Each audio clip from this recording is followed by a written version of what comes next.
Doctor ইউনূসের অন্তর্বর্তীকালীন সরকারের কাজকর্ম এবং সেই কাজকর্ম নিয়ে দেশে এবং দেশের বাইরে আলোচনা সমালোচনা, তার চেয়ে বেশি যে প্রোপাগান্ডা চলছে এবং সেই প্রোপাগান্ডা মোকাবেলায় সরকার কি করছে, আদৌ কিছু করছে কিনা, কি ধরনের প্রোপাগান্ডা চলছে, সেই জায়গাটি নিয়ে কয়েকটি কথা বলার চেষ্টা করব। আমি জানি না ছোট রাখার চেষ্টা করব ভিডিওটি, বড় হয়ে যাবে কিনা আমি ঠিক নিশ্চিত নই। যাই হোক, শুরুটা করি যদি সরকারের কাজকর্মের অবস্থাটা দেখি। দেশের ভেতরে যে আলোচনা তার চেয়ে বেশি সমালোচনা, যে সরকার অ্যাক্টিভলি কাজ করছে না।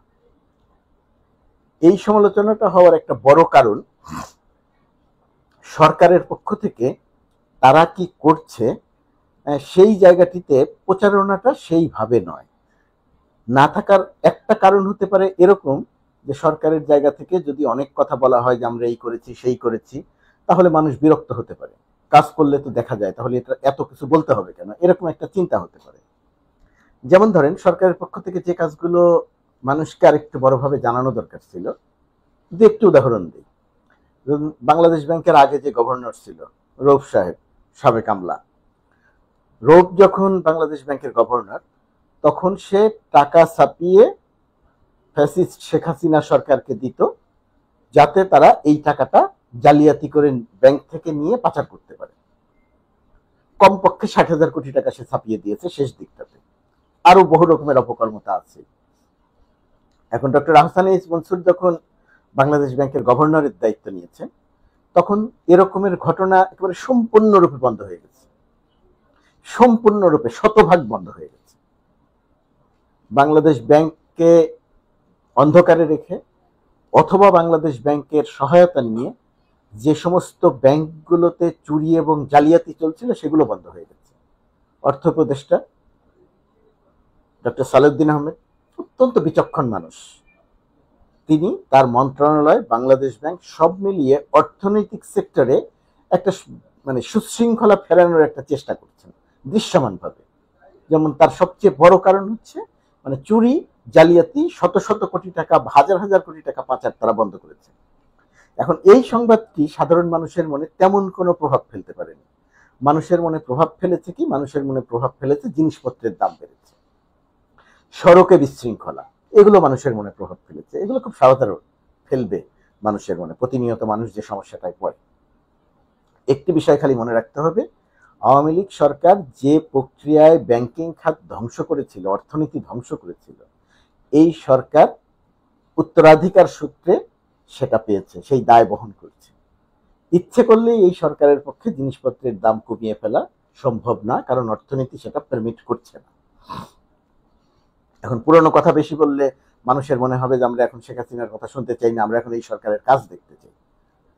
রাস্তায় বা সড়কে কেন এত বিশৃঙ্খলা, এক কলেজ আর এক কলেজের সাথে কেন মারামারি করছে, পুলিশ কেন আগে থেকে বুঝতে পারছে না, ইত্যাদি ইত্যাদি। হ্যাঁ, এখানে সরকারের কিছু ব্যর্থতা আছে। ব্যর্থতাটা এরকম যে যে সমস্ত জায়গাতে সরকারের কঠোর হওয়া দরকার, ডক্টর ইউনূসের মানবিক সরকার সেই সমস্ত জায়গাতে একেবারেই কঠোর হতে পারছে না।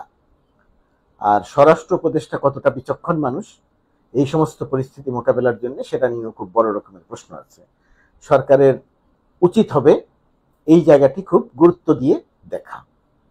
আর দেশের ভেতরে থেকে যারা অনেক বেশি সমালোচনা করতে পারেন, তার তো অধিকার আছে। এই গণঅভ্যুত্থানের অন্যতম প্রধান অর্জনই তো কথা বলতে পারা, সেটা তারা করতে পারে। সরকার কিছুই করছে না তারা বলতে পারে, সরকার ব্যর্থ হচ্ছে সেটা তারা বলতে পারেন, বলছে না সেটা বলো, অব্যাহত থাকুক, এই বলার ধারাটা থাকুক। এর বাইরে দেশের বাইরে থেকে যারা শেখ হাসিনা সরকারের বিরুদ্ধে অত্যন্ত গুরুত্বপূর্ণ ভূমিকা রেখেছিলেন, তাদের এখন সম্ভবত কোনো প্রতিপক্ষ নেই। তারা শেখ হাসিনাকে প্রতিপক্ষ হিসেবে পাচ্ছেন না, শেখ হাসিনা তো পালিয়ে গেছে। ডক্টর ইউনূসের সরকারকে প্রতিপক্ষ করা একটু কঠিন। অন্তর্বর্তীকালীন সরকার, তারা অনেক কাজ করার চেষ্টা করছে, কিছু পারছে কিছু পারছে না। কিছু রাজনৈতিক দলগুলো চাইছে, কিছু রাজনৈতিক দলগুলো চাইছে না, সেটা নিয়ে এক ধরনের টানাপোড়েনের মধ্যে আছে। সুতরাং ডক্টর ইউনূসের সরকারকেও তারা প্রতিপক্ষ হিসেবে দাঁড় করাতে পারছে না, কিন্তু তাদের একটা প্রতিপক্ষ দরকার এবং তারা সেই প্রতিপক্ষ হিসেবে ডেইলি স্টার এবং প্রথম আলোকে বেছে নিয়েছে। অভিযোগ কি? তারা ডেইলি স্টার বা প্রথম আলো ভারতের দালাল, ডেইলি স্টার বা প্রথম আলো জঙ্গিবাদ তৈরি করে, ডেইলি স্টার বা প্রথম আলো ইসলাম বিরোধী। এগুলো সবই মানে বায়বীয় অভিযোগ। এই অভিযোগগুলোর কোনো ভিত্তি নাই, কিন্তু এগুলো দাঁড় করানো হচ্ছে, কিছু সংখ্যক মানুষকে প্রভাবিত করা হচ্ছে। এই প্রভাবিত করে লাভটা কি হচ্ছে?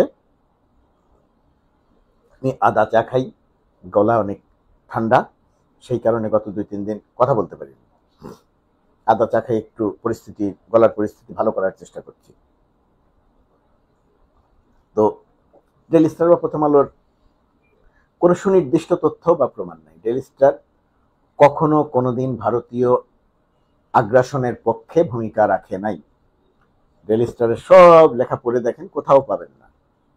জঙ্গিবাদ তৈরি করে, শতভাগ অসত্য। জঙ্গিবাদের সংবাদ প্রকাশ করেছে ডেইলি স্টার আওয়ামী রিজিয়নে, সেটা পুলিশের থেকে যে তথ্য দেওয়া হয়েছে সেই তথ্যের ভিত্তিতে সংবাদ প্রকাশ করেছে। ডেইলি স্টার জঙ্গিবাদের পৃষ্ঠপোষকতা, জঙ্গিবাদ তৈরি করে না, জঙ্গিবাদের তালিকাও তৈরি করে না, ইত্যাদি কোনো কিছুই করে না। এগুলো একটা তৈরি করা হচ্ছে। তো দেশের ভেতরে এই প্রোপাগান্ডাগুলো চলছে, এবং এই প্রোপাগান্ডাগুলো চালিয়ে যেটা করা হচ্ছে, প্রতিপক্ষ হিসেবে ডেইলি স্টার বা প্রথম আলোকে বানানো হয়েছে এবং একটা অরাজকতা তৈরি করা হয়েছে। অনেকেই উপদেষ্টা হতে চেয়েছিলেন, উপদেষ্টা হতে পারেননি, ডক্টর ইউনূস তাদেরকে উপদেষ্টা বানাননি। এখন তারা হয়তো অরাজকতা করে এক ধরনের ক্ষতি করার একটা চেষ্টা করছেন, হয়তো বা। যাই হোক, আমার ধারণা যে তারা সফল হবেন না, তারপরেও তারা হয়তো তাদের চেষ্টাটা করে যাবেন। তাদের প্রতি আমার কোনো অশ্রদ্ধা নেই। তাদের ভূমিকা স্বৈরাচার হাসিনা বিরোধী আন্দোলনে, সেটাও আমি অস্বীকার করি না। কিন্তু দেশের ভেতরে এখন কোনো অরাজকতা তৈরি করা, গরু জবাই করা বা কোনো কিছু করে, এগুলো করে দেশের কোনো উপকারে আসবে বলে আমার কাছে মনে হয় না। এটা আমার ব্যক্তিগত ধারণা। তারপরেও তারা তাদের কাজ করবেন, তাদের বুদ্ধি অনুযায়ী করবেন, সেটা নিয়ে আমার কোনো বক্তব্য নেই। এটা গেল এই পর্যায়ে। আর আঞ্চলিক পর্যায়ে যেটা হচ্ছে, আঞ্চলিক পর্যায়ে বিশেষ করে ভারতীয় গণমাধ্যমের একটা বড় অংশ, পশ্চিমবঙ্গের স্যাটেলাইট চ্যানেলগুলো বিশেষ করে, একটা ভয়ঙ্কর রকমের প্রোপাগান্ডা চালাচ্ছে যে দেশ তালেবান হয়ে গেছে, ইসলামপন্থীরা দেশের ক্ষমতা দখল করেছে হাসিনাকে বিদায় করে, জামাত ক্ষমতা দখল করেছে, জঙ্গিরা ক্ষমতা দখল করেছে, এই একটা প্রোপাগান্ডা চলেছে। ভারতীয় সাংবাদিক বন্ধুদের কাছে আমার অনুরোধ থাকবে, যদি তাদের কেউ এটা দেখে থাকে, আপনারা বাংলাদেশে আসেন। খুব সহজে বাংলাদেশে আসা যায়, বাসে করে আসা যায়, ট্রেনে করে আসা যায়, উড়োজাহাজে করে তো আসা যায়। অনেক বেশি টাকা পয়সাও খরচ হয় না। বাংলাদেশে খুব সহজে থাকতে পারবেন, যেখানে যেতে চান আপনারা সেখানে যেতে পারবেন। আমাদের যদি কোনো সহায়তা লাগে, ভিসা পাওয়া থেকে শুরু করে আসা এবং পর্যন্ত, আমরা ব্যক্তিগতভাবে সহায়তা করব, প্রাতিষ্ঠানিকভাবে। আমি ব্যক্তিগতভাবে সহায়তা করব, মানে আপনাকে আমি টাকা দিব, পয়সা দিব, সেটা বুঝাচ্ছি না। কোথায় কোথায় যেতে পারেন, কিভাবে যেতে পারেন, নিরাপত্তার অবস্থাটা কি, ইত্যাদি ইত্যাদি জায়গাতে আপনাদেরকে আমরা সহায়তা করতে পারবো। করবো এই কারণে যে আপনি আপনার মতো করে যাবেন, দেখবেন, জানবেন, সংবাদ প্রকাশ করবেন, প্রোপাগান্ডা ছাড়াবেন না দয়া করে।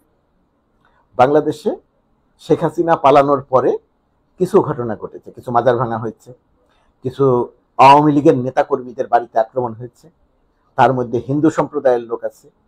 কোনো কোনো জায়গাতে কোনো কোনো রাজনৈতিক নেতা মনে করেছেন যে হিন্দুদের উপর এখন আক্রমণ করার সময় এসেছে, হিন্দুদের উপর আক্রমণ করে তার বাড়িটি দখল করবেন বা তার জমিটি দখল করবেন। এটা সম্মিলিতভাবে কোথাও হয়নি, কোথাও কোথাও হয়েছিল, অস্বীকার করার কোনো উপায় নেই, হয়েছিল। কিন্তু খেয়াল করে দেখবেন, মাজার ভাঙার শুরু হয়েছিল, বন্ধ হয়ে গেছে। হিন্দুদের উপরে আক্রমণ এখন আর হচ্ছে না, বন্ধ হয়ে গেছে, সরকার এখানে ব্যবস্থা নিয়েছে। কোথাও এখন আর এরকম কোনো ঘটনা ঘটছে না, কিন্তু অরাজকতা আছে, ঢাকা শহরে আছে। রিকশালারা আন্দোলন করছে, শিক্ষার্থীরা আন্দোলন করছে, পরস্পরের সঙ্গে মারামারি করছে, ইত্যাদি ঘটনা আছে। কিন্তু আপনারা যদি নির্মোহভাবে বিশ্লেষণ করেন, তাহলে দেখবেন যে পরিমাণ অরাজকতা শেখ হাসিনার পালানোর পরে হবার প্রত্যাশিত ছিল, তার তুলনায় প্রায় কিছুই হয়নি। বাংলাদেশে তালেবান হয়ে যায়নি, বাংলাদেশে ইসলামপন্থীরা ক্ষমতাও দখল করেনি, বাংলাদেশে জঙ্গিবাদের উত্থান হয়েছে, সেটাও হয়নি। বাংলাদেশে খেয়াল করে দেখবেন, দক্ষিণ এশিয়ার সাব চ্যাম্পিয়ন হয়েছে বাংলাদেশের মেয়েরা। মেয়েরা কারা? এর মধ্যে চাকমা আছে, মারমা আছে, গারো সম্প্রদায়ের মানুষ আছে, মুসলিম আছে, সবাই আছে। এরা হাফ প্যান্ট পরে ফুটবল খেলে চ্যাম্পিয়ন হয়েছে। ভারতীয় বন্ধুরা বিষয়টা মনে রাখবেন, ওই দৃশ্যগুলো দেখবেন। বাংলাদেশে ওই মেয়েদেরকে কিন্তু ফাঁসি দেওয়া হয়নি, জেলও দেওয়া হয়নি, তাদের বিরুদ্ধে কোনো মিছিলও হয়নি। সুতরাং বিষয়গুলো বিবেচনায় রাখবেন যে বাংলাদেশ জঙ্গি হয়ে গেছে আপনারা যেটা বলছেন, দয়া করে প্রোপাগান্ডাটা ছাড়াবেন না। বাংলাদেশে এসে দেখে সত্য সংবাদটা প্রকাশ করেন। ডক্টর মোহাম্মদ ইউনূসের সরকার শেখ হাসিনার ভেঙে চুরে দুমড়ে মুচড়ে দেয়া আইন শৃঙ্খলা বাহিনী, প্রশাসন, অর্থনীতি সেটাকে ঠিক করার একটা চেষ্টা করছেন।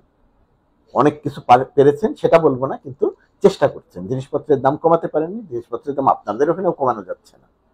বহু প্রতিকূলতা আছে, সারা পৃথিবী একটা অস্থির অবস্থার মধ্যে আছে, এটা আপনারা বিবেচনায় রাখবেন। বাংলাদেশের শিক্ষার্থীরা যারা এই আন্দোলনের নেতৃত্ব দিয়েছে, বৈষম্য বিরোধী ছাত্র আন্দোলন, তাদের 3জন প্রতিনিধি সরকারে আছে, উপদেষ্টা। খেয়াল করে দেখবেন তারা কোনো অরাজকতা করছে না, তারা কোনো প্রতিশোধ নিতে চাইছে না, তারা কারো উপর আক্রমণ করছে না, তারা ন্যায্যতার কথা বলছে, তারা সাম্যতার কথা বলছে, তারা সংস্কারের কথা বলছে, বাংলাদেশটাকে গড়ে তুলতে চাইছে। সুতরাং তাদেরকে আপনি জামাতপন্থী, তাদেরকে আপনি জঙ্গি, তাদেরকে আপনি তালেবান কেন বলবেন? মিডিয়া হিসেবে আপনাদের দায়িত্ব আছে, এই দায়িত্বটা দয়া করে পালন করেন। আমার কথা অনুযায়ী করা দরকার নেই, আপনারা এসে দেখে বুঝে শুনে সত্যটা লেখেন। আপনাদের কাছে যদি মনে হয় যে তালেবানরা ক্ষমতা দখল করে, সেটাই লেখেন, কিন্তু জেনে লেখেন, না জেনে লিখবেন না। আপনারা না জেনে প্রোপাগান্ডা চালাচ্ছেন। জোকারের মতো, ওই যে রিপাবলিক বাংলা না কারা জানি আছে একটা জোকার, তো জোকার কেন এই প্রোপাগান্ডা চালাবে? এটা তো ভারতের গণমাধ্যমের জন্য অত্যন্ত লজ্জার। তো এই বিষয়টি একটু বিবেচনায় রাখবেন বলে আশা করি। তো আঞ্চলিক পর্যায়ের এই ভারতীয় গণমাধ্যমের প্রোপাগান্ডাটা বাংলাদেশের স্বার্থ পরিপন্থী এবং বাংলাদেশের জন্য ক্ষতিকর। মার্কিন যুক্তরাষ্ট্রে যারা বাংলাদেশ বিরোধী প্রোপাগান্ডা চালাচ্ছেন, তারাও সত্যটা জেনে বুঝে তাদের চালানো দরকার। আর বাংলাদেশ সরকারের দুর্বলতা হচ্ছে আমাদের দূতাবাস, বাংলাদেশের যে বাংলাদেশি আমেরিকান কমিউনিটি যারা আছে, দলমত নির্বিশেষে, মার্কিন যুক্তরাষ্ট্রের মেইন স্ট্রিমে যারা আছেন, তাদেরকে সক্রিয় করে কাজ করার সময় এসেছে। সত্যটা জানানো দরকার ট্রাম্প প্রশাসনকে। সেটা, সেই জায়গাটাতে হয়তো বাংলাদেশের দুর্বলতা আছে। কিন্তু যারা বাংলাদেশ বিরোধী প্রোপাগান্ডা চালাচ্ছেন, তারা অসত্যের উপরে দাঁড়িয়ে প্রোপাগান্ডা চালাচ্ছে। সরকার হয়তো সেই জায়গাতে সরকারের 2-1টি কর্মকাণ্ড কিছুটা সহায়তা করছে প্রোপাগান্ডা চালানোর ক্ষেত্রে। যেমন এই যে চিন্ময় দাসকে গ্রেপ্তার করাটা, আমি তার কোনো যুক্তি দেখি না। গ্রেপ্তার করে, যে প্রক্রিয়ায় গ্রেপ্তার, এই প্রক্রিয়ায় গ্রেপ্তার করে তাদের প্রোপাগান্ডা চালানোর জন্য একটা টুলস তুলে দেওয়া হয়েছে। এটা না করলে ভালো হতো, এটা আমার ধারণা। আঞ্চলিক পর্যায়ের এই যে ভারতীয় প্রোপাগান্ডা, এটা বাংলাদেশের জন্য ক্ষতিকর হচ্ছে। আন্তর্জাতিক পর্যায়ে যেটা চলছে এই মার্কিন যুক্তরাষ্ট্রের কে কেন্দ্র করে, সেটাও বাংলাদেশের জন্য একটা ক্ষতিকর কারণ হয়ে দাঁড়াচ্ছে। তো এই জায়গাটাতে এখন বাংলাদেশের করণীয় কি, বা ডক্টর ইউনূসের সরকার করছে কি? ডক্টর ইউনূস সরকার যেটা করছে, তারা এক ধরনের মানবতা এবং সংবেদনশীলতার পরিচয় দিচ্ছে। তারা কারো বিরুদ্ধে লাঠি ধরছে না। ওই যে যারা গরু জবাই করতে এসেছিল পত্রিকা বন্ধের দাবিতে, পুলিশ তাদেরকে ধাওয়া দিয়েছে, 2-4 জনকে লাঠি দিয়ে আঘাত করে। সেটা না করলে ভালো হতো, কোনো দরকার ছিল না। তারা গরু জবাই করবে, করতে দেন, রান্না করে খাবে, খেতে দেন, বিক্ষোভ করবে, করতে দেন, এটা তাদের স্বাধীনতা। তাদেরকে লাঠি দিয়ে পেটানোর কোনো দরকার নেই। তো ডক্টর ইউনূসের সরকার তো বহু ক্ষেত্রেই সংবেদনশীলতার পরিচয় দিচ্ছে, লাঠি ধরছে না, মানুষেরকে বোঝানোর চেষ্টা করছে যে আমরা আপনাদের জন্য কাজ করছি। সেটাই করুক, কিন্তু যে জায়গাটাতে ডক্টর ইউনূস সরকারের কঠোর হওয়া দরকার এবং অত্যন্ত যোগ্য উপদেষ্টা দরকার, সেটা হচ্ছে স্বরাষ্ট্র। বর্তমান উপদেষ্টাকে নিয়ে যেহেতু প্রশ্ন আছে, বিষয়টি ডক্টর ইউনূস সরকারকে ভাবা দরকার এবং শৃঙ্খলা ফেরানোর জন্য অবশ্যই কঠোর হওয়া দরকার। কঠোর হওয়া মানে হাসিনার মতো কঠোর না, গুলি করে মানুষ হত্যা করবে, পিটিয়ে মানুষ হত্যা করবে। কঠোর হওয়া দরকার মানে তারা নির্বিঘ্নে একটা জায়গা দখল করে, রাস্তায় দখল করে দাঁড়াতে চাইছেন, রাস্তা বন্ধ করে দিচ্ছেন, এটা করতে না দেয়। সেটা করার জন্য যতটুকু কঠোর হতে হয় ততটুকু কঠোর হওয়া দরকার। সেটা যদি না হয়, তাহলে জনজীবনে এই যে বিশৃঙ্খলা, মানুষ মনে করছে সরকার কাজ করছে না, মানুষ মনে করছে সরকার পারছে না, এটা খুব ভালো ইঙ্গিত দিচ্ছে না সরকার সম্পর্কে। এই জায়গাটিতে সচেতন হওয়া দরকার। প্রোপাগান্ডা মোকাবেলায় একটা সম্মিলিত উদ্যোগ দরকার। আমাদের দেশের বাইরে যে সমস্ত দূতাবাস আছে, তারা, দেশের ভেতরে যারা আছে, তাদেরকে নিয়ে একটা সম্মিলিত উদ্যোগ দরকার। দেশের বাইরে মার্কিন যুক্তরাষ্ট্রের কথা বলি, যে বাংলাদেশি আমেরিকান যারা আছে, তাদেরকে এই কাজে সম্পৃক্ত করা দরকার। বাংলাদেশের বাইরে অনেক বড় সংখ্যক মানুষ আছেন যারা খ্রিস্টান সম্প্রদায়ের, তারা বাংলাদেশের প্রতি অত্যন্ত আনুগত্য পোষণ করেন, বাংলাদেশের মঙ্গল চান, ভালো চান। সেই সম্প্রদায়টিকে কাজে লাগানো দরকার। বাংলাদেশে যে শান্তি শৃঙ্খলার দেশ, বাংলাদেশে যে সংখ্যালঘুরা শুধু নির্যাতিতই হয় না, এটা বোঝানোর জন্য তাদেরকে কাজে লাগানো দরকার। তাদের বড় একটা সংখ্যা মার্কিন যুক্তরাষ্ট্রে থাকে, তারা যারা মার্কিন নাগরিক, বাংলাদেশি আমেরিকান, তাদেরকে কাজে লাগানো দরকার। আমি জানি না, নিশ্চয়ই সরকারের ভেতরে এই সমস্ত পরিকল্পনা থাকবে। প্রোপাগান্ডা মোকাবেলা করে সামনের দিকে এগিয়ে যাওয়া দরকার এবং আইন শৃঙ্খলা পরিস্থিতি কিছুটা হলে উন্নত করতে হবে, শক্ত হতে হবে সরকারকে। জিনিসপত্রের দাম কমানোর একটা উদ্যোগ দৃশ্যমান থাকতে হবে। ভারতীয় প্রোপাগান্ডা মোকাবেলার জন্য কোনো পরিকল্পনা থাকতে হবে, সুনির্দিষ্ট পরিকল্পনা থাকতে হবে। ভারতীয় প্রোপাগান্ডা মোকাবেলার জন্য যেভাবে একেবারে হাল ছেড়ে দিয়ে বসে থাকা হয়েছে, সেটাও হয়তো একটা পথ, গুরুত্ব না দেয়া, কিন্তু এখন এসে মনে হচ্ছে কিছু কিছু ক্ষেত্রে গুরুত্ব দেয়া দরকার। জাতীয় প্রোপাগান্ডা, জাতীয় পর্যায়ের প্রোপাগান্ডা, আঞ্চলিক পর্যায়ের প্রোপাগান্ডা, আন্তর্জাতিক পর্যায়ের প্রোপাগান্ডা, এই সরকারের জন্য বা এই সরকারকে বিপদে ফেলার চেষ্টা করা হচ্ছে, জাতীয়ভাবে, আঞ্চলিকভাবে, আন্তর্জাতিকভাবে। এই সব কয়টা জায়গা নিয়ে আলাদা করে ভেবে এটা কিভাবে মোকাবেলা করা হবে। এটা তার অস্ত্র দিয়ে মোকাবেলা করা হবে না, শেখ হাসিনার মতো লাঠি দিয়েও মোকাবেলা করা হবে না, বুদ্ধিভিত্তিক মোকাবেলা। সত্যটা তুলে ধরতে হবে, কোন প্রক্রিয়ায় তুলে ধরতে হবে, ডক্টর ইউনূসের ব্যক্তিত্বকে কোনভাবে কাজে লাগানো যাবে, এই জায়গাগুলোতে কাজ করার আছে বলে আমার কাছে মনে হয়। আর জনজীবনে মানুষের যে ভাষা, সেই ভাষাটা বুঝে সেই অনুযায়ী কোথায় কঠোর হতে হবে, কোথায় নরম হতে হবে, সেটা নির্ধারণ করা দরকার। নিশ্চয়ই সরকার সেদিকে ভাববে বা ভাবছে।